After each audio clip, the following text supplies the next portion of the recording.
South ఇండియాలోని అతి తక్కువ ధరలకి రత్నాలనందించే ఏకైక సంస్థ 6JVR.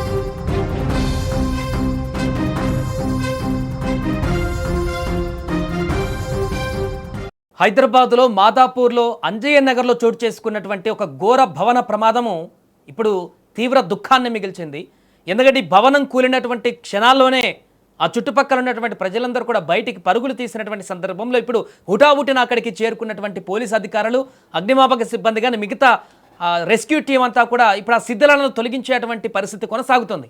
కాసేపటి క్రితమే జరిగినటువంటి భారీ భవన కూలిపోయినటువంటి ఘటనలో అనుకున్నట్టుగానే ఇక్కడ భారీగా నష్టమైతే చేకూరింది. మొదటగా ఇది నిర్మాణంలో ఉన్నటువంటి భవనము, ఇది కూలిపోయింది, పక్కన ఇళ్ల మీద కొంత పడింది. బట్ ఎలాంటి ప్రాణ నష్టం సంభవించలేదేమో అని చెప్పేసి అందరూ అప్పుడు అనుకున్నారు. కానీ శిథిలాలు తొలగిస్తున్న కొద్దీ ఆ శిథిలాల కింద నుంచి మృతదేహాలు బయటకు వస్తున్నటువంటి సందర్భం ఇప్పుడు అందరినీ కలిచివేస్తుంది. అక్కడ ఉన్నటువంటి స్థానికులను కూడా భయాందోళనకు గురి చేస్తుంది. ఇప్పటికీ అధికారికంగా వచ్చినటువంటి సమాచారం మేరకు ఇప్పటికీ ఆ శిథిలాల నుంచి 2 వ్యక్తులను, చనిపోయినటువంటి వ్యక్తులను బయటకు తీశారు. ఇంకా అసలు ఆ శిథిలాల కింద ఎంతమంది ఉన్నారు, భవన నిర్మాణం జరుగుతుంది కాబట్టి నిర్మాణానికి సంబంధించినటువంటి కార్మికుల లేక భవనానికి సెక్యూరిటీగా ఉన్నటువంటి వ్యక్తుల ఏం జరిగింది, ఎంతమంది ఉన్నారనేటువంటి విషయం అయితే ఇంకా బయటికి రావాల్సి ఉంది. ఒక్కసారిగా కుప్పకూలినటువంటి ఈ భవన వార్తకు సంబంధించి హైదరాబాద్లో జరిగినటువంటి ఈ ఉదాంతము రాష్ట్రం మొత్తాన్ని కూడా ఒక్కసారిగా ఉలిక్కిపడేలా చేసింది. ఎందుకంటే అది ఆల్రెడీ అంతకుముందే ఈ భవన నిర్మాణం జరుగుతున్నప్పుడే కేవలం 50 గజాల స్థలంలో ఈ యొక్క చిన్న స్థలంలో 7 అంతస్తుల భవనాన్ని నిర్మిస్తున్నాడు. 20కి పైగా ఫ్లాట్లు అందులో సమకూర్చినట్టుగా తెలుస్తుంది. యజమాని ఇంటి పక్కన ఉన్నటువంటి వారి వ్యక్తులు కొంతమంది మాట్లాడుతూ చెప్పడం జరిగింది. ఇంత తక్కువ స్థలంలో ఇంత హైట్ ఎలా నిర్మిస్తాడు, అది కూడా పక్కన చిన్న కాలువ ఉందని చెప్తున్నారు.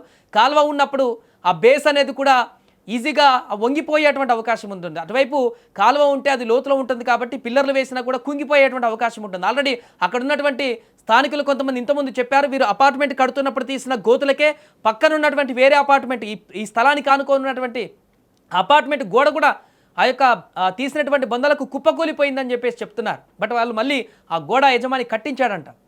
బట్ ఇప్పుడు అదే రకమైనటువంటి అంటే ఒక రకమైనటువంటి ఇండికేషన్ అక్కడ ఆల్రెడీ కనిపించింది అంతకుముందే.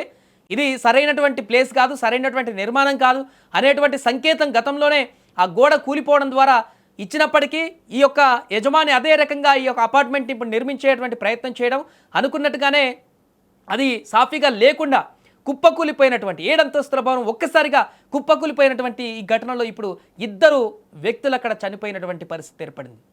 ఎవరో చేసిన పాపానికి, ఎవరో చేసినటువంటి తప్పిదానికి ఇప్పుడు అక్కడ ఉన్నటువంటి సామాన్య ప్రజలు, సామాన్య వ్యక్తులు అక్కడికి వచ్చి పని చేసుకుంటున్నటువంటి కార్మికులు, లేకుంటే అక్కడ సెక్యూరిటీగా ఉంటున్నటువంటి వారో, లేకుంటే ఇంకెవరో ఆ భవనం కింద ఇప్పుడు శిథిలాల కింద మృతదేహాలుగా మారినటువంటి పరిస్థితి ఏర్పడింది. 2 చనిపోయి వారి డెడ్ బాడీలను ఇప్పుడు బయటకు తీశారు అధికారులు. ఇంకా శిథిలాలను వేగంగా తొలగిస్తున్నారు. ఎందుకంటే ఎవరైనా ప్రాణాలతో ఉంటే వారిని వెంటనే హాస్పిటల్కి తీసుకువెళ్దామని. అక్కడ అనుమానాలు మరింత బలపడుతున్నాయి. 2 బయటికి తీసిన తర్వాత ఇంకెవరైనా దాని కింద ఉన్నారా, ఆ శిథిలాలు తీస్తున్న కొద్ది ఇంకేమైనా అక్కడ మృతదేహాలు లభిస్తాయి అనేటువంటి ఒక ఆందోళన అయితే అటు చుట్టుపక్కల వారిని భయాందోళనకు గురి చేస్తున్నాయి. అసలు 50 గజాల స్థలంలో 7 అంతస్తుల నిర్మాణం పైన ఇప్పుడు ఆరోపణలు వినిపిస్తున్నాయి. నిర్మాణానికి అసలు అనుమతులు ఉన్నాయా, నిబంధనలు పాటించారా, ఈ అంశం పైన కూడా అధికారులు ఇప్పుడు దర్యాప్తు చేస్తున్నారు. దానికంటే ముందైతే ప్రస్తుతం అక్కడ రెస్క్యూ ఆపరేషన్ని కొనసాగిస్తున్నారు. ఎందుకంటే వారు చేస్తున్నటువంటి రెస్క్యూ ఆపరేషన్లోనే ఈ యొక్క దారుణమైనటువంటి ఈ యొక్క ఘటన ఎంత దారుణంగా జరిగిందా అనేటువంటి విషయం బయటపడుతుంది. మొదట ఈ యొక్క ప్రమాదం జరిగింది, కుప్పకూలింది భవనం అనగానే అందరూ ఓకే ఇది నిర్మాణంలో ఉన్న భవనమే కాబట్టి మనుషులు ఎవరు దాంట్లో ఉండరు, రెసిడెన్షియల్ హోమ్ కాదు కాబట్టి పెద్ద ప్రమాదం, ప్రాణ నష్టం ఉండదు కావచ్చు అని ఊహించారు. కానీ ఇప్పుడు ఆ శిథిలాలు తొలగిస్తుంటే దాని కింద నుంచి మృతదేహాలు బయటకు వస్తున్నటువంటి ఒక దారుణమైనటువంటి పరిస్థితి చూస్తుంటే అక్కడున్న వారందరినీ కూడా ఒక్కసారిగా భయభ్రాంతులకు గురి చేస్తున్నటువంటి పరిస్థితి. శిథిలాలు తీస్తున్న కొద్దీ మొదట ఒక మృతదేహం బయటకు వచ్చింది, ఆ కాసేపటి తర్వాత ఇంకొన్ని శిథిలాలు తొలగిస్తే ఇంకొక మృతదేహం బయటకు రావచ్చినటువంటి పరిస్థితి.